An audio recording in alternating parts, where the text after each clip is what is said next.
Good morning and welcome to Morning Movie News. Yesterday was quite the emotional roller coaster, especially for Godzilla fans, when it came to the film's box office numbers. Did it cross 100 million or did it not cross 100 million? There was a lot of confusion, and as I said, it was tough to go through, especially for those of you who wanted to see Godzilla have that summer, or actually 2014 overall, record, which would have probably only hold for a week, but still, breaking records matters these days because there's so much money coming in at the box office with 3D and IMAX, and movies are so front-loaded that it really helps a movie, and it's expected almost for it to break a record. Records don't last anymore in Hollywood. Some people were saying, what does it matter if Godzilla breaks a box office record? But it does. It's a nice little headline. But there are other factors at play here which made this more confusing and more stressful. Now, first of all, yes, there's always some fluctuation in the box office numbers. It's usually very little because the studios have gotten very good at figuring out what a movie's going to gross based on its Friday and Saturday performance. Sunday is usually a guess. That's why you have studio estimates come out Sunday afternoon and the actuals come out late Monday. And the reason everyone promotes, the studios promote, and everyone else reports the estimates because they're usually very close. And quite frankly, the actuals are just too late in the news cycle. And they were very close here, but what happened was Hollywood kind of messed up themselves a little bit, in that they got a little excited when Godzilla did so well on Friday, and they predicted that 100 million haul. They said, oh, Godzilla's going to do it. It's going to be the biggest movie of the year to date. It's going to top Captain America and The Amazing Spider-Man 2. Those headlines coming out on late Friday and early Saturday were very exciting. So, of course, a lot of Godzilla fans and Warner Brothers and Legendary wanted to see those headlines be true, for them to stick and not have to be retracted, because as I covered in Morning Movie News, that retraction alone is a bit of a black eye for Godzilla. Nobody wants to be on track to be the biggest movie of the year and the biggest movie of the summer as an original film, no doubt. I mean, it is a reboot, but still, it's not a sequel to anything, which is usually the films that are able to do these kind of record-breaking performances. So that was a very exciting scenario. And when it didn't come to fruition, I think a lot of people were looking for hope that maybe the studios had been a little bit too conservative with their Sunday estimates. It turned out they were not. They predicted 93 million on Sunday afternoon, and that's pretty much where it came in on Monday afternoon. But also on Monday, the the international numbers came in, and they were very close to the domestic. They were 103. So you had a number floating around in the headlines for international box office that, a lot of people were saying, oh, 100 million, there it is, and saying, oh, it passed 100 million domestically. I fell for it as well because, I think I would like this movie to do well for you guys. I mean, I talked about how, Godzilla stumbled out of the gate. And you know what? I think there are such good aspects of it, even myself, that I would love to see Legendary take a second crack at this franchise with another film. And I would say definitely a different screenwriter. I wouldn't replace Gareth Edwards, but I would put a very strong producer on him to really, watch him carefully, and probably a very strong writer, and I'd have that writer on set, because I think that there were a lot of creative problems with the film. The special effects team, though, should all get a nice, big, fat, Godzilla-sized bonus. So I think that's what you had going on here. I think that you had two grosses, both domestic and foreign, that were very close to one another, so they were easily confused. You had, a record at stake, which I think a lot of people wanted to see broken. And then, you had the hope that the actuals would be different than the estimates. And I think that all those things came together for people to just, to be a little bit hoping against hope that Godzilla had crossed that 100 million mark, because that's a great headline, as I said. I think the other interesting thing here is that I want to point to is that I think it's fascinating that Hollywood can predict the box office the way it can. That our movie-going patterns, as the general public, are so set in stone, despite the movie, that Hollywood can predict how a film is going to do based on Friday to Saturday. I think that's fascinating. It's like I talked about the fact that films like Drive and Hannah were all in the same range, where they always open with around 11 million. There's just nothing you can do about it. It's very hard to break out of that pattern for that type of artistic actioner. There's only $11 million worth of people who want to see it opening weekend. And of course, that's why I think originality is so important in Hollywood, because when you add an original element to these things, that's when they can break the box office cycle and you have a surprise on your hands. And I think a lot of people wanted Godzilla to be that surprise. And I think also because there were so many people upset about the performance. Some people loved, as I said, this is a very contentiously divided audience for Godzilla. Some people were so into this movie, and some people were so against it. I'm in the middle. Some people seem to think that I'm on the super against side, which is not true. I'm neutral. I'm Sweden when it comes to Godzilla.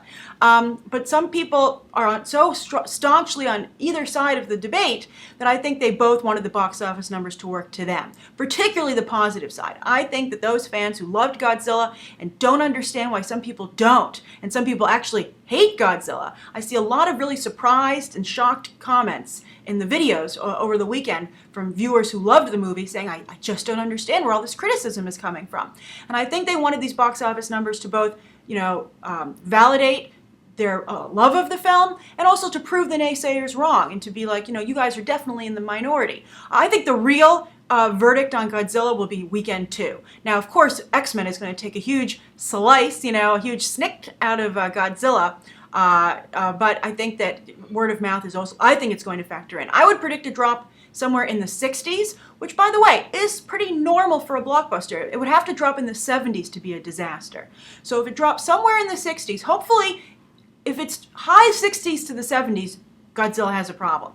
If it's mid-60s to low 60s, it's the summer movie season, it's crowded, and X-Men came out. But it's Memorial Day weekend. There's room for a lot of movies, and so I think Godzilla is positioned as well as it possibly could be. And I just think it's fascinating, perhaps, what could have been if the movie had been better creatively, if it hadn't had these flaws in the script and the acting and some of the misleading advertising, particularly talking about a certain actor, which I think a lot of people are particularly upset about.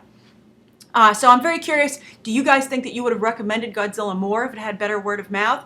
And do you think it would have hit 100 million if that word of mouth had been there? Or do you think the 16% drop from Friday to Saturday was going to happen no matter what? I feel that if word of mouth had been spectacular on Friday, you would have seen a surge on Saturday as people on the fence decided to check it out. But this is a fascinating situation. It's one of those rare instances where the box office is so heavily tied to people's opinions of the film. So I'm very interested and excited to follow this and see where Godzilla goes. All right, so that's the first story of the day. Speaking of Godzilla, we have a nice flow to the stories today. The next one kind of ties in that you might think, how can plain old-fashioned dinosaurs possibly compete with Godzilla? Well, it looks like Jurassic World has found a way. So, story 2, there are some rumors floating around about what exactly is going to be happening in Jurassic World. If you hate spoilers and just can't stand them, skip ahead to the second story. Because these are spoilers which are going to be given away as soon as there's an ad campaign for the film. But if you like to be totally surprised, skip ahead. So that's your very fair warning. Okay, so Jurassic World, how can they top themselves? Where can they go? People disliked 2 and 3. I liked 3. But of course, nothing has been as good as 1. So what is Jurassic World doing? Now, we all know that they're going to feature a theme park. Jurassic World is functioning. It's like Walt Disney World.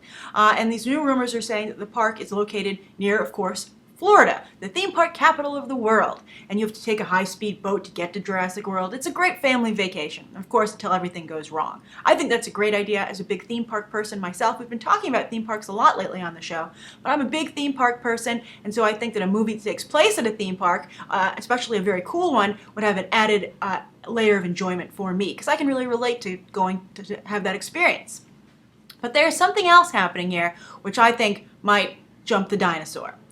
Apparently, to try and compete with today's special effects heavy movies, Jurassic World is going to feature genetically spliced dinosaurs, where dinosaurs, they have new dinosaurs they've created from not just by mixing dinosaur DNA, but putting in animals that exist today.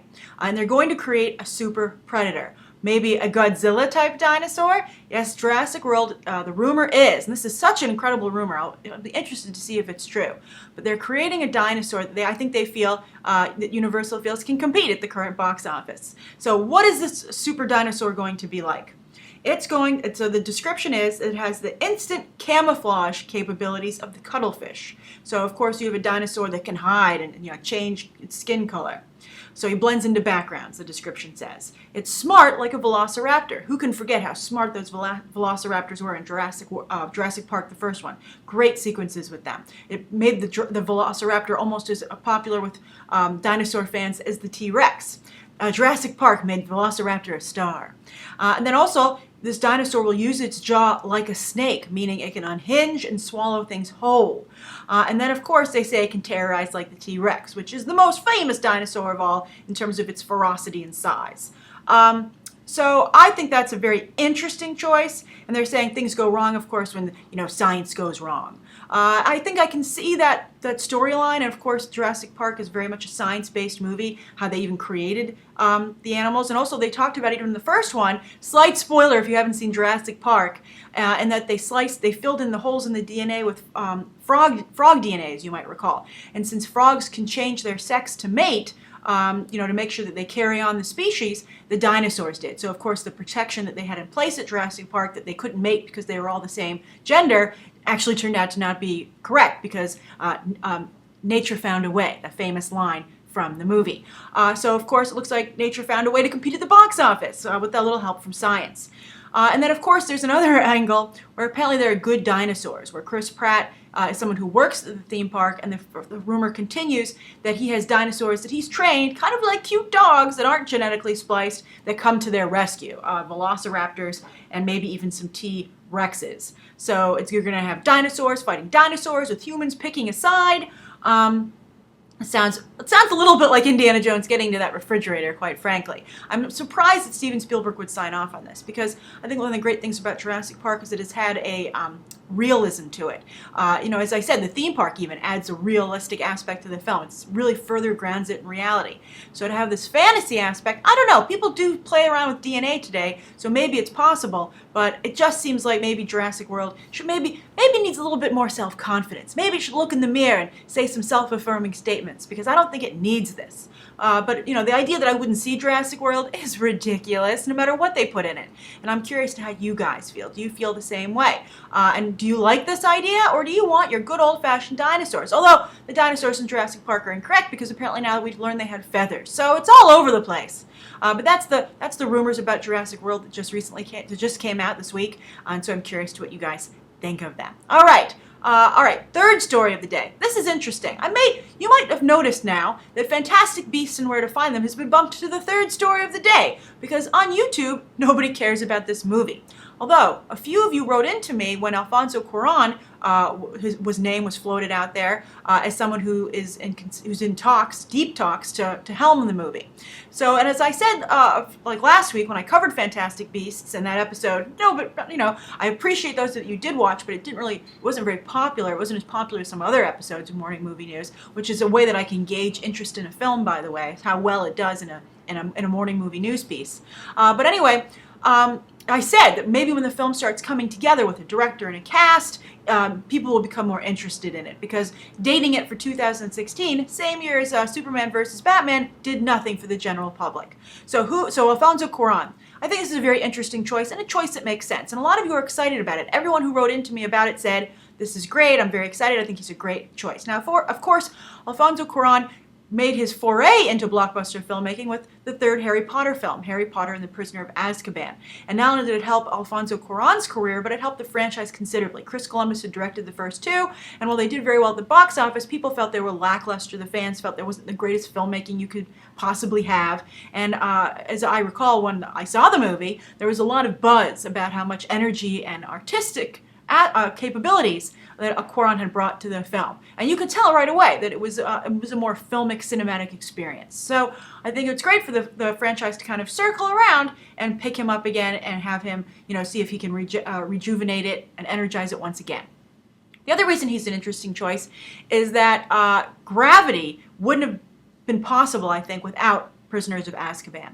Because not only is it also a Warner Brothers film, but it's produced by David Heyman, the Harry Potter producer. So you see that Cuarón going to work with Heyman and helping out that franchise that was already established led to him being able to do his dream project, which I know, and I think it's so funny. Over the weekend I interviewed Interstellar, and I said, when Gravity came out, I said, great special effects, horrible movie.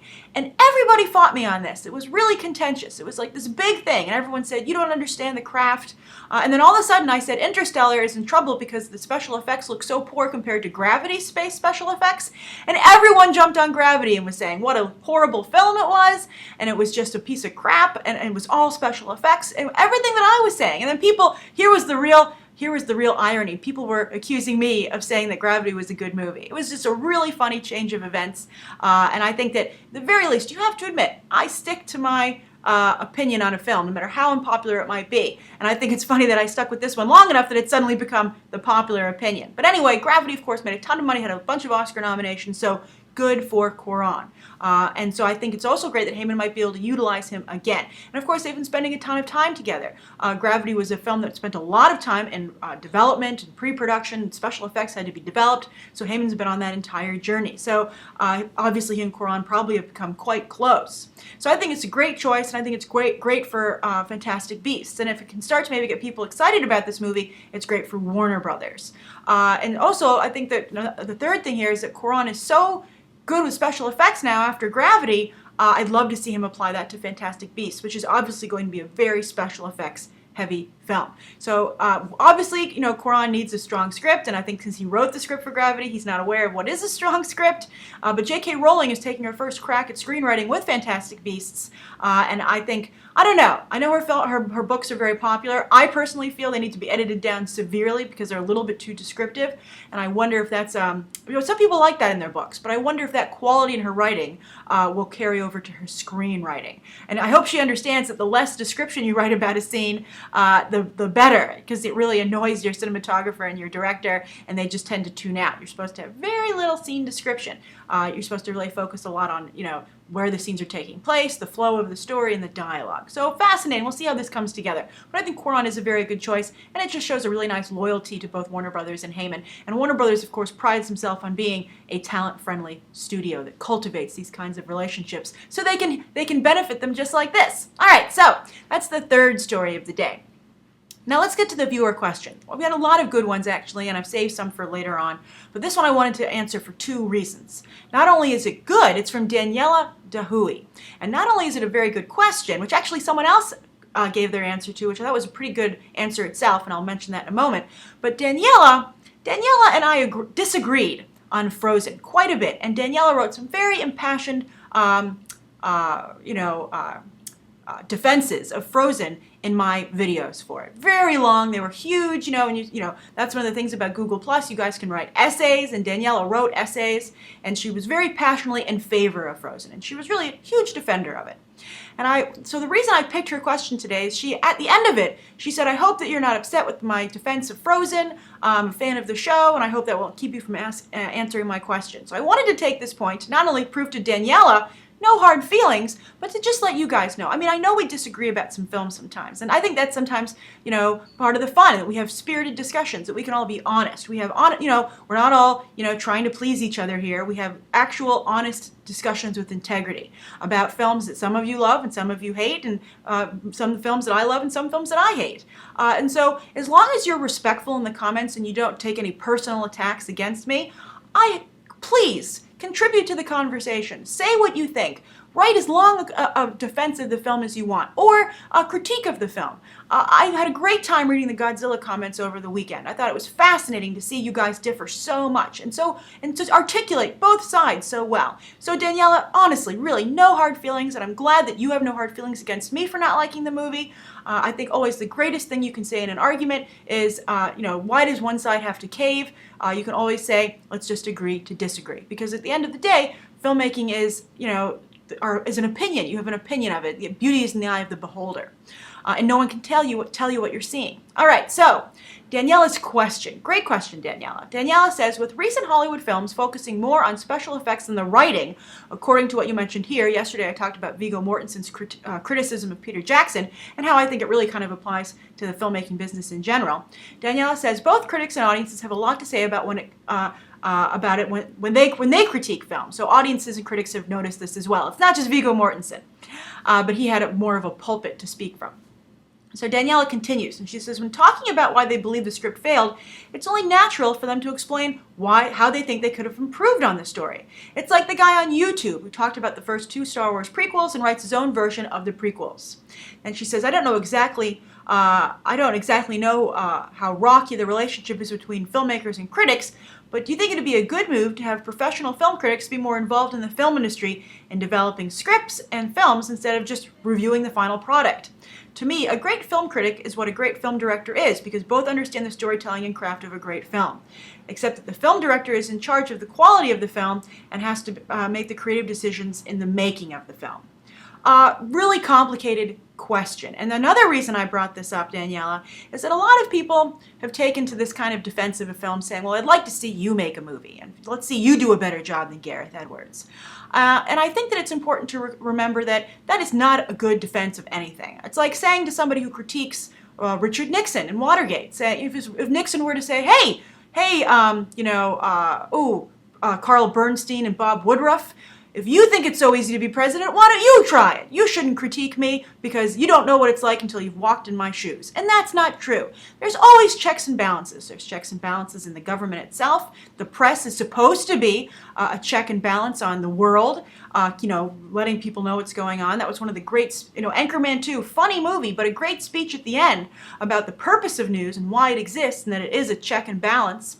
And then in film, you also have checks and balances. You have checks and balances, with the studio, checking the creative talent, keeping it in check. You have the audience, which also judges a movie, and you have the critics. I judge a film, I critique a film, but I also, as you'll notice, really, because as I said, this is opinion-based. So I give you my opinion only in when I'm reviewing something. I don't let that carry over into my covering of a story in other episodes like Movie Math or Bites. And I try to be very fair-minded in morning movie news. But that's one of the reasons that I rely so heavily on box office and why business aspects and how much money a movie makes, because that's the only black and white way you can judge a movie. I love Speed Racer. A lot of other people don't like it. Most people don't like Speed Racer. In fact, I think it's brilliant. But I'm not going to argue that everyone should like it, because it's clearly they don't. And so I think as anyone who's involved in anything, you have to let go this idea that everybody has to like what you like, how you like it, and realize that at the end of the day, things are a business. And criticism, critiques, you need good reviews for a film to do well. And you need to find a reviewer you trust, even if it means, as some of you said, you have the exact opposite opinion of them.